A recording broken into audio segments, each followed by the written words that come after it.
School जाने वाली सास। पढ़ी लिखी रेखा की शादी महेश से होती है। दोनों बड़े अधिकारी, लेकिन सास अंगूठा छाप। माँ, महेश को इतना बड़ा अधिकारी बनाया, फिर आप? रेखा, तेरा ससुर तो बहुत पहले ही चल बसे थे। किसी तरह उनका सपना पूरा किया। महेश को पढ़ाया लिखाया, उसे इस लायक बनाया कि कोई पढ़ी लिखी लड़की उससे मिले। बेटा तो उसकी जिंदगी में है। अब आराम से दुनिया से चली भी जाऊं तो कोई दुख नहीं होगा। अरे, कैसी बात कर रही हैं माँ? आपकी अभी उम्र ही क्या है? छोटी उम्र में शादी के कारण महेश भी जल्दी हो गए, बहू भी जल्दी आ गई।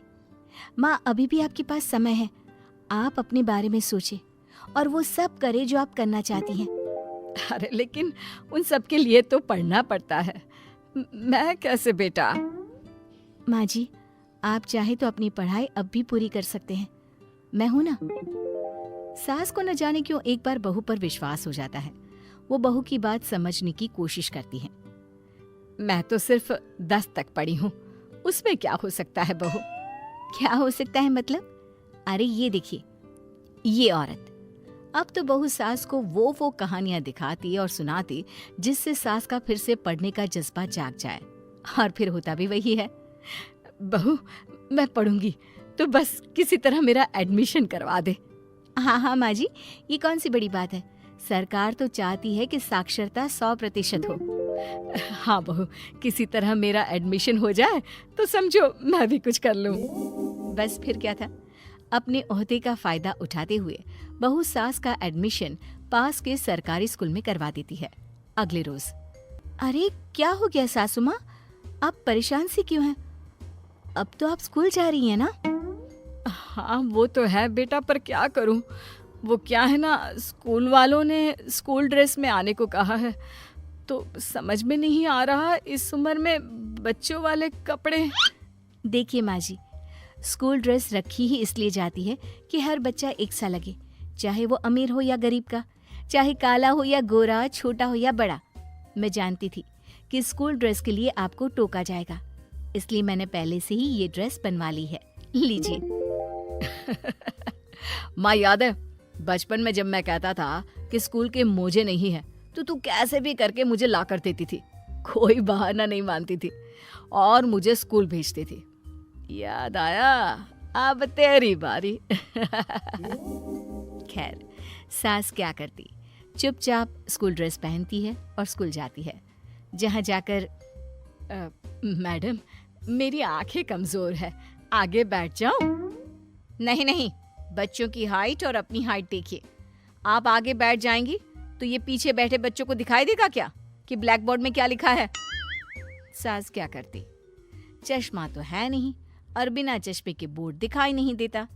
फिर क्या था, अगले रोज सासू माँ चश्मा लगाकर स्कूल जाती है। एक बच्चा, चश्मिश चश्मिश। अरे ये तो अंधी है, देख चश्मा लगा है। चल इसका चश्मा छीन लेते हैं। हाँ चल। बच्चे सास का चश्मा छीन लेते हैं। सास टीचर से शिकायत करती है। आप इतनी बड़ी हैं और बच्चों की तरह शिकायत कर रही हैं। चुपचाप बैठकर काम पूरा करिए। सास का बोर्ड का दिखना बंद हो जाता है। वहीं बच्चे सास की हालत का मजा ले रहे होते हैं। हाँ, क्या लिखा है दिखाओ। सास ने कुछ लिखा होता तब तो दिखाती। नहीं नहीं, मैंने कुछ नहीं लिखा, मुझे कुछ दिखा ही नहीं दे रहा, क्या लिखूं मैं?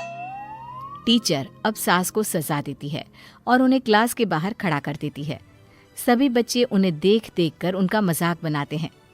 क्या हो रहा है ये? मैं तो ऐसे कभी पढ़ाई नहीं कर पाऊंगी।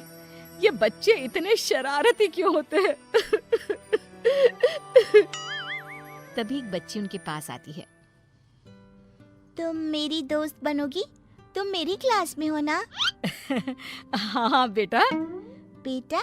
मेरा नाम निधि है, बेटा बेटा नहीं। दोस्त बनने को बोल रही हूँ, दादी नहीं। हाँ निधि, क्यों नहीं, हम दोस्त। हाँ, वैसे भी यहाँ मेरा कोई दोस्त है भी नहीं।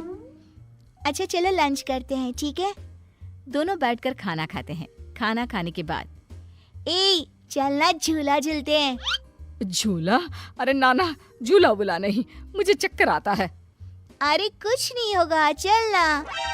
सास निधि के साथ झूला झूलने जाती है, लेकिन जैसे ही वो झूले का एक झोंका लेती है, झूला टूट जाता है और सास गिर जाती है नीचे।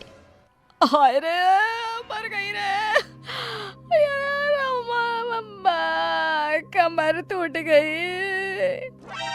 तभी दो टीचर वहां आती हैं। अरे अम्मा, आप काहे झूला झूलने लग गए? स्कूल में दाखिला पढ़ने के लिए कराया है या झूला झूलने के लिए? अब दांत वाट टूट जाई तो पता चली। अरे काहे की पढ़ाई, आज इक्को शब्द ना लिखी थी ये, हम तो क्लास से बाहर कर दिए साफ साफ। अरे पढ़ने का शौक तो ऐसे दिखा रही थी जैसे कलेक्टर बन जाएगी। दोनों हंसती वहां से निकल जाती हैं। अरे यार, तुमको तो झूला क्या झुलाया, झूला ही तोड़ दिया, क्यों? अरे कहा तो था कि चक्कर आ जाता है। चक्कर और भार, भार देखी हो कितना हो गया है। नहीं करनी तुमसे दोस्ती, अकल ही नहीं है तुमको। किसी दिन हमें भी ना फंसा दो। सास बेचारी मुंह लटकाकर घर आती है, जहां सामने बैठा होता है बेटा। क्या है माँ, सारा दिन ऑफिस और घर का काम, अब ये सब करे या फिर आपके स्कूल की शिकायत सुनाए? माँ जी, और प्लीज, ये रोज रोज खाने का टिफिन भी वापस आता है, ये ठीक नहीं है। कितनी मेहनत से सुबह खाना बनाकर देते हैं और आप हैं कि आज झूला तोड़कर आई है तुम्हारी माँ जी। स्कूल वालों ने 5,000 का बिल भेजा है। इस उम्र में ये नहीं कि क्लास में रहे, इन्हें तो झूला झूलना है, ऊपर से चश्मा भी खुआई है। आज से इनका बाहर जाना बंद, बस घर पर ही रहेंगी। अरे नहीं नहीं, मेरी गलती नहीं थी, वो तो क्लास के बच्चों ने चश्मा छीन लिया और फिर दिया भी नहीं। माँ जी रहने दीजिए, आपने क्लास में जो काम दिया होता है वो भी नहीं किया। जरा कॉपी दिखाइए अपनी। सास बेटे बहू के बाद से झल्ला जाती है। अरे नहीं करनी पढ़ाई, कुछ नहीं पढ़ना, नहीं जाना स्कूल, चाहे जो हो जाए। ऐसे कैसे नहीं जाना? कल से बस से स्कूल जाना है, वक्त से उठ जाना, 6 बजे बस आ जाएगी। नहीं नहीं, 6 बजे मुझसे नहीं उठा जाएगा। अरे बेटा, रात को कितनी देर से नींद आती है मुझे। माँ जी देख लीजिए, अब यही है जो है, पढ़ाई करनी है तो। अरे नहीं, मुझे नहीं पढ़ना लिखना। स्कूल का इतना स्यापा होता ये तो हम जानते ही नहीं थे। अरे स्कूल की पॉलिटिक्स से बचना बड़ा मुश्किल है। छोटे छोटे बच्चे कितने तेज होते हैं, भगवान ही बचाए।